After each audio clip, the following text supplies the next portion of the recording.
Everyone, welcome back to my channel. तो आज हम इस वीडियो में सेंट्रल बैंक और कमर्शियल बैंक के बीच में डिफरेंस पढ़ेंगे। तो लेट्स बिगिन।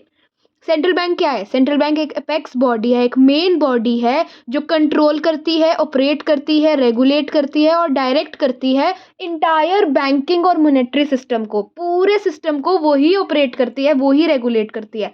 पर कमर्शियल बैंक एक इंस्टीट्यूशन है जो बहुत से फंक्शंस परफॉर्म करता है, जैसे डिपॉजिट्स एक्सेप्ट करता है, ग्रांट लोन्स ग्रांट करता है, इन्वेस्टमेंट्स करता है, with the main objective of earning profit.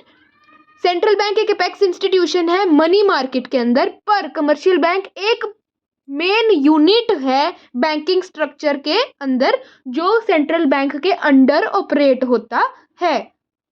Central bank is generally owned and governed by the government. जो सेंट्रल बैंक है वो ओन भी गवर्नमेंट से होता है और गवर्न भी गवर्नमेंट के थ्रू ही होता है। पर कमर्शियल बैंक जो है वो या तो प्राइवेट सेक्टर से होता है या फिर गवर्नमेंट सेक्टर से गवर्न और ओन हो सकता है।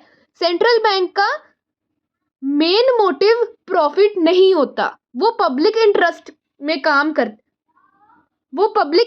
काम करती है पर विदाउट प्रॉफिट मोटिव। पर कमर्शियल बैंक का मेन मोटिव होता है प्रॉफिट कमाना।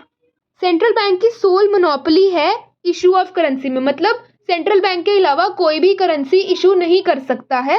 पर कमर्शियल बैंक के पास ऐसी कोई पावर नहीं होती है, कोई भी पावर नहीं होती है कि वो करेंसी इशू कर सके। It does not deal directly with the public. जो सेंट्रल बैंक है वो डायरेक्टली पब्लिक के साथ डील नहीं कर सकती है, पर जो कमर्शियल बैंक है वो डायरेक्टली डील करती है पब्लिक के साथ। सेंट्रल बैंक हमारी पूरी कंट्री में एक ही है, आरबीआई है एक सेंट्रल बैंक इंडिया में। पर कमर्शियल बैंक बहुत सारे हैं इंडिया में, जैसे कि एसबीआई है, पंजाब नेशनल बैंक है और भी बहुत सारी कमर्शियल बैंक्स है।